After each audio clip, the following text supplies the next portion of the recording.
لا إله إلا الله محمد رسول الله۔ 5 نمازوں کا ذکر ہو گیا الحمدللہ۔ اب اللہ نے فرمایا کہ وَمِنَ اللَّيْلِ فَتَہَجَّدْ بِهِ نَافِلَةً لَكَ۔ نماز تہجد، اس کا پہلا حکم تو آیا تھا سورۃ المزمل میں کہ اللہ نے حکم دیا تھا، پہلی صورتیں ہیں قُمِ اللَّيْلَ إِلَّا قَلِيلًا، ساری رات عبادت کرو، تھوڑا آرام بھی کر لو۔ پھر فرمایا نِصْفَهُ أَوِ انقُصْ مِنْهُ قَلِيلًا، آدھی رات آرام، آدھی رات نماز۔ پھر یہ بھی تھا کہ چلو آدھی رات سے بھی کچھ کم، یعنی 2/3 رات کے آرام اور 1/3 نماز۔ تو جب یہ حکم آیا تو حضور بھی عمل فرماتے، صحابہ بھی عمل فرماتے، لیکن ان پر بڑا شاک گزرتا،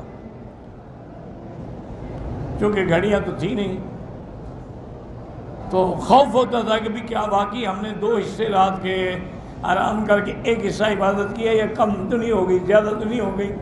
اللہ نے پھر رعایت فرما دی کہ اب تمہاری رعایت ہے، فَقْرَؤُوا مَا تَيَسَّرَ، جتنا ممکن ہو سکے پڑھ لو۔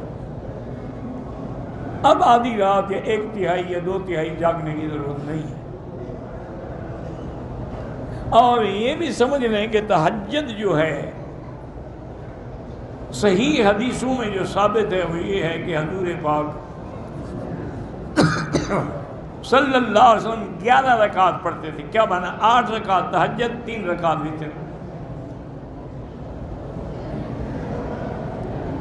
یہ جو ہمارے بعض دوستوں نے تراویح کو 8 رکعتیں بنا دیا ہے، یہ غلط فہمی ہے، اللہ ہدایت۔ ان 8 رکعتوں کی حدیث کا تراویح سے تعلق ہی نہیں ہے، وہ تو تہجد کی نماز ہے۔ پھر تراویح ہم نے عشاء کے فوراً بعد پڑھنی ہے، تہجد تو آخری رات میں پڑھنی ہے۔ تو یہ کیسے 8 رکعت عشاء کے بعد فوراً شروع کر دیتے ہیں؟ کم سے کم اپنے مسلک پر تو قائم رہے نا، پھر آخری رات میں پڑھیں۔ 20 رکعتیں جو ہیں وہ الگ چیز ہے، اور اس پہ خلفائے راشدین کا فیصلہ ہے، اجماع صحابہ ہے، اور حضرت عمر کے زمانے سے لے کر آج تک 20 رکعت چلی آ۔ حرمین الشریفین میں بھی ہمیشہ 20 رکعت ہوتی ہیں، ہاں بعض مساجد میں ہو سکتا ہے 8 بھی ہوتی ہوں، اصل بات تو حرمین ہے۔ اب 8 رکعت تہجد جو ہے، اب یہ ہے ہمارے لیے رعایت ہے کہ ہم چاہیں تو 4 رکعت پڑھ لیں، چاہیں تو 2 رکعت پڑھ لیں، چاہیں تو 6 رکعت پڑھ لیں۔ اچھا یہ بھی افضل ہے کہ 4 رکعت ملا کے پڑھیں، جیسے دن میں افضل ہے کہ 2 رکعت کر کے پڑھیں۔ اور جب تہجد پڑھ لیں تو سب سے آخر میں پھر ہم وتر پڑھیں۔ وتر پڑھنے کے بعد اب کوئی نماز نہ پڑھیں، چونکہ اب صبح کی اذان ہو جائے گی، اذان کے بعد پھر 2 رکعت سنت پڑھیں گے فجر کی۔ اور یہ بھی یاد رکھیں کہ بعض حضرات نے یہ فرما دیا ہے کہ تہجد جو ہے سونے کے بعد اٹھ کے پڑھی جائے، یہ ضروری نہیں ہے۔ ویسے ٹھیک ہے، افضل ہے، لیکن ضروری نہیں ہے کہ آدمی لازماً سوئے۔ ایک آدمی کی ڈیوٹی ہے رات کو 7 بجے سے لے کر صبح 7 بجے تک، وہ کب سوئے گا؟ یعنی وہ تہجد بھی نہ پڑھے۔ معنی یہ ہے کہ عشاء کے بعد جو ہے یہ سونے کا وقت ہے، اسم کو چھوڑ کے جو پڑھ رہا ہے یہ تہجد ہے۔ اب عشاء کے بعد آپ 2 رکعت 4 رکعت تہجد کی نیت سے پڑھ لیں، جائز ہے، کہ بھی ہم مسافر ہیں، تھکے ہوئے ہیں، ہو سکتا ہے صبح نہ اٹھیں۔ اور اگر آپ یہ چاہیں کہ عشاء کے بعد وتر پڑھ لیں، وہ بھی پڑھ سکتے ہیں، پھر بعد میں تہجد پڑھیں۔ وہ جو ہے نا کہ وتر آخر میں پڑھو، وہ معنی یہ ہے کہ اگر تم نے تہجد نہیں پڑھی، صبح کو پڑھی ہے، تو اب آخر میں پڑھو وتر۔ اگر کسی نے عشاء کے بعد پڑھ لی ہے تو کوئی بات نہیں۔ اور وتر جو ہے وہ 3 رکعت ہیں، سب کے نزدیک 3 رکعت ہیں۔ فرق صرف یہ ہے کہ بعض ائمہ کرام فصل کرتے ہیں کہ 2 رکعت پڑھ کے سلام پھیر کے پھر 1 رکعت پڑھتے، وہ بھی 3 رکعت ہے۔ 1 رکعت کبھی نہیں آئے گھر سے آگے 1 رکعت پڑھ کے چلے جائے، پہلے 2 رکعت وہ بھی پڑھتے ہیں۔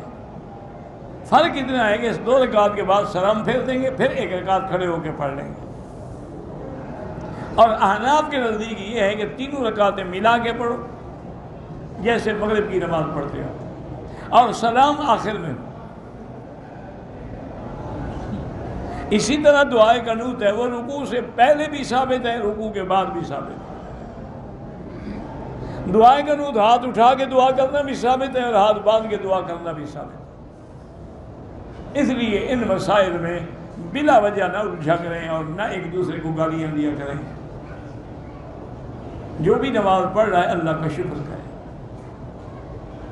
اور یہ تہجد کا وقت جو ہے اس میں دعا بڑی منظور ہوتی ہے، چونکہ یہ وہ وقت ہے جب اللہ تبارک و تعالی عرش معلیٰ سے آسمان دنیا پہ نزول اجلال فرماتے ہیں جیسے ان کی شان کو زیبا ہے، اور پھر اللہ اعلان فرماتے ہیں کہ ہے کوئی مجھ سے مانگنے والا، تو یہ بڑی رحمت کا وقت ہے کہ تہجد کے وقت میں آدمی نماز پڑھے اور گڑ گڑا کے رو کے اللہ سے دعا مانگے، انشاءاللہ یقیناً کام بن جاتا ہے۔ باقی حضور کی تہجد کا کیا مقابلہ ہے؟ حضور تو کبھی کبھی تہجد میں 8 پارے نماز پڑھتے تھے، قرآن پڑھتے تھے۔ بی بی عائشہ فرماتی ہے حتیٰ تورمت قدماہ، آپ کے پاؤں سوج گئے۔ کھڑے کھڑے 8 سپارے پڑھنا آسان تو نہیں ہے، اور پھر پڑھنے والے بھی محمد مصطفیٰ ہوں جو سنوار سنوار کے بنا بنا کے ایک ایک موتی کی طرح پڑھتے تھے۔ تو بی بی عائشہ نے عرض کیا کہ یا رسول اللہ اپنی جان پہ رحم کریں، آپ کے پاؤں سوج گئے ہیں، اتنی مشقت کر رہے ہیں، اللہ نے تو آپ کو پہلے سے بتا دیا ہے کہ ہم نے آپ کی ہر چیز معاف کر دی، غلطیاں بھی معاف کر دی۔ تو جب آپ کو یہ مبارک بات مل گئی ہے کہ یغفر لک اللہ ما تقدم من ذنبک وما تأخر، پھر کیوں فرمایا افلا اکون عبدا شکورا، عائشہ کیا تم یہ نہیں چاہتی کہ جیسے رب نے مجھے یہ مقام دیا میں اس کا بندہ نہ بنوں، میں شکر گزار نہ بنوں؟ اور آگے اللہ پاک نے یہ بھی فرمایا کہ نافلۃ لک۔ تو اب بعض علماء یہی کہتے ہیں کہ پہلا حکم جو تھا سب کے لیے تھا، پھر منسوخ ہو گیا، سب سے منسوخ ہو گیا۔ بعض علماء کہتے ہیں کہ نہیں، حضور پہ تہجد فرض رہی، امت پہ معاف ہو گئی، لیکن اکثر قول یہی ہے کہ حضور پر بھی معاف ہو گئی۔ یہ الگ بات ہے کہ حضور نے کبھی تہجد نہیں چھوڑی، صرف مزدلفہ کی رات میں حضور نے تہجد نہیں پڑھی، آپ نے مغرب عشاء پڑھی پھر آرام کیا۔ کیوں؟ شفقت علی امتی، اپنی امت پہ مہربانی کی کہ کل بڑا کام ہے، کنکریاں مارو، قربانی کرو، حلق کراؤ، طواف زیارت پہ جاؤ، تو یہ رات کو تھکے ہوئے ہوں گے تو کیسے بیچارے جائیں گے؟ ورنہ حضور تو پڑھ سکتے تھے، ورنہ کبھی زندگی میں حضور نے نہیں چھوڑی ہے۔ بعض اللہ نے فرمایا کہ نافلۃ لک کا معنی ہوتا ہے زائد، یعنی آپ کے لیے ایک یہ زائد فرض ہے، اور ساتھ اللہ نے آپ کو خوشخبری بھی دی کہ تیرا رب جو ہے تمہیں مقام محمود پہ پہنچائیں گے۔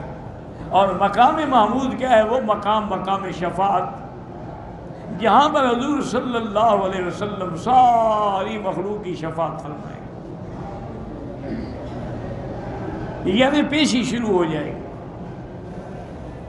اسی لیے حضور نے ہمیں بھی حکم دیا ہے کہ جب مؤذن اذان ختم کرے تو تم مجھ پہ درود شریف پڑھو، اور درود شریف پڑھنے کے بعد یہ دعا کرو کہ اللہم رب هذه الدعوة التامة والصلاة القائمة آت محمد الوسیلۃ والفضیلۃ وابعثہ مقاما محمودا۔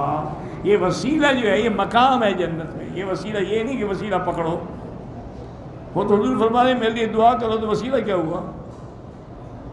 وہ تو الٹا فرما رہے ہیں کہ امت میرے لیے دعا کرے۔ اب اس دعا کا فائدہ جو ہے وہ بھی ہمیں ہے، حضور کو تو کوئی ضرورت نہیں۔ حضور نے فرمایا جو بندہ میرے لیے مقام وسیلہ طلب کرے گا حلت علیہ شفاعہ، اس پر میری شفاعت لازم ہوگی، میں اس کی شفاعت کروں.